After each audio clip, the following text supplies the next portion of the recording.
Hi, this is Ruth Theresa with One Inspiring Woman, and today I'm answering a Dear Ruth Theresa question.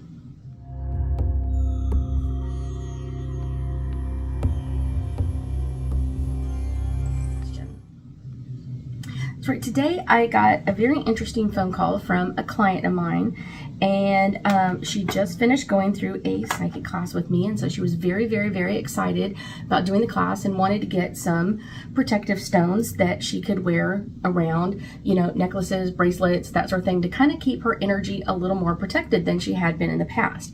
So she went and got some stones. Now this is a stone I've had for quite a while, and I will show you. It is a donut one that has a hole in the center. I love wearing these because I can put them on with different things and kind of create my own jewelry. The one I had on until I turned the camera on was this one, and I can't remember what the name of the stone is. It's a very beautiful stone. It'll come to me in a little bit. It's one of those, like, it's in my head somewhere, stuck in my head somewhere. It'll come out.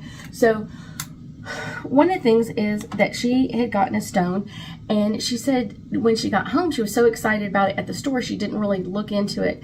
But when she got home, she realized, like, the stone was much lighter than it should have been. So when she was kind of like, this should be a little bit heavier. This is a good size stone.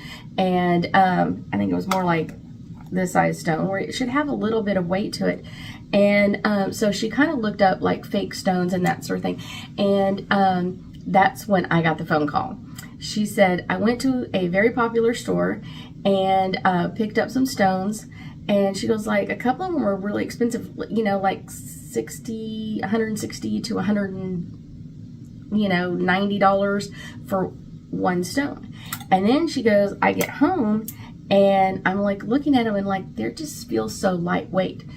So I know stores won't let you do it while you're there, but one of the things you can do is kind of check your stones when you get them home, or when you order them and they come to your home. So a normal stone, when you are looking at it, is going to be perfect, that sort of thing. So you can see it. There's no flaws on it or anything else. And if I had to put a flame to it, nothing happens to the stone. The stone will warm up. You can feel it where it's a little bit warmer on that side, and it's warmer in the front because I had it there. But usually within a minute or two, it's back to the cool temperature that's on the other side of the stone. Literally, you know what I'm saying? It's one of those really quickly it can come back to that temperature. It's not going to stay hot for a long period of time. Now, a fake stone, I've heard this from a lot of other people as well, is they're finding stones that are either made of plastic or glass. I know, I'm like, what? So this stone is already, and I'm a wimp when it comes to heat. My family will tell you I am a total wimp when it comes to heat. I can touch this and it's still warm, but you can feel it cooling off fairly quickly. Within a minute or so, you can literally put your hands on it. This is a real stone. Fake stones will melt or burn. If they're melting, it's because they're made out of plastic.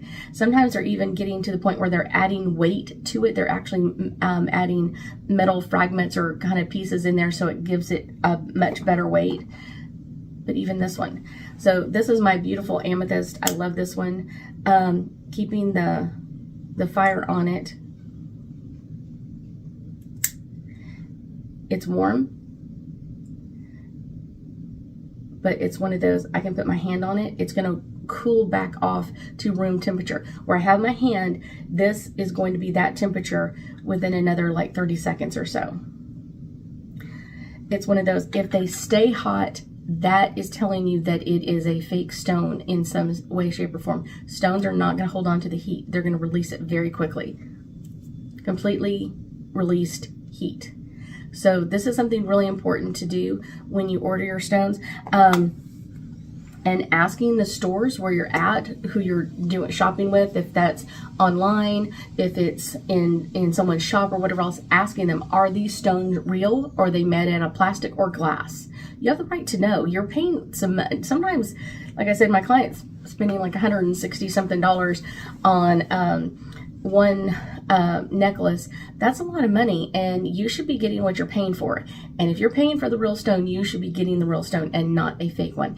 And asking them. A lot of times I've also heard of this when they have like loose stones out, you know, like this is amethyst and this is moonstone and this is people put their hands in there and you can feel the energy. Usually with the stone, you can feel the energy of the stone when you hold on to it.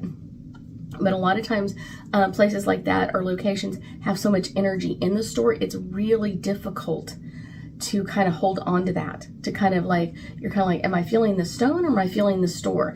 And that's a great way to kind of like think about it for yourself. Like, am I really feeling the energy of the stone or am I feeling the energy of what's going on around me? So make sure that you are getting the stone that you're paying for, making sure that it's correct, making sure it's really what you're paying for. A lot of times people go in and they get kind of overwhelmed with the store of like, oh my gosh, these are all so beautiful. When they go in there and they're like, these are the 3 or 4 stones that I wanted, or I only wanted this one thing. And they'll end up buying like a whole bunch of other stuff. My client that bought the jewelry, she was like, I went in and expected to pay, you know, maybe $100 or something like that, get a couple of necklaces. She said the prices were way higher. That's inflation. It just happens. And then she said, she got some other things as well. And she was like, and then I get home and my stones are fake. And I was like, yeah, you have to be really careful. So I told her to turn right back around and return it to the store and be more cautious when you're doing it. And when you're at the stores and you're checking the stones, making sure that you're picking up just the one stone that you feel drawn to, just what is the one stone in this whole barrel or jar or whatever it is, making sure that you're getting that one stone and then body testing that, like, is this the stone I require? And even asking your angels and guides, like, is this a real stone? Asking them that can be really good. Taking your time, slow down. A lot of times energetically, stores use the energy of the store and the way it's set up to kind of move energy around, so you kind of feel overwhelmed, and so you kind of go in there and you get into this buying frenzy. So then you end up buying, and like, I was going to spend $20 and get a few stones, and you walk out and it's $100 or it's $200. And you're like, where did all of this go? But I need all of these things. And then you get home and you're like, okay, I really didn't need all of that. It was the frenzy of the store. So make sure you're using your energy sprays to kind of spray on you, making sure that you're not being overwhelmed in the store at all. It can be really important to make sure that you are really amplifying that energy. Make sure that you are really moving your energy in that area. Let's do some angel cards. They were upside down. Angel cards, and let's get us a little bit more insight into all things real stones. My first one is power. You have the power. You're the consumer. So asking them, is this a real stone or not? You have the power within you. Kind of like, I want to make sure that this is a real stone. Can you prove to me it's a real stone? That sort of thing. And a lot of times, a lot of stores are just doing it with that amplification, like they want people to come in that buying frenzy to buy and buy and buy. No, you can take it out. Make sure that you love your stone. Romance. Oh yeah, make sure that you're loving your stone. I love the stones that I have, and I have lent my stones out to people in the past. I will never do that again because I never get them back. And it's usually a stone that I felt like so led to. So like, oh my gosh, this is my stone, this is my stone, this is my stone. And now someone else has my stone. So it's one of those, that's kind of one of those, yeah, be cautious about that one. Listening to your heart and your intention. Go in there with a list and only listen to your heart and your intention. If you're adding something to your list, make sure that it's one of a kind. Make sure it's something special and not just like, let me throw that on there as well and let me buy everything. No. Do some things that will really help and amplify your energy to what you want, and is going to kind of really answer the questions and keep your energy protected. The other thing I will tell you is keep your stones cleansed as much as possible. I will tell you that that's usually one of the first messages I get for people when they come in and sit down with me is like, you got to cleanse all your stones. Yeah, cleanse your stones regularly so that you have the best energy on them and that they are going to give their best energy to you. I thank you so much for joining me today, and I know that we'll be talking again soon.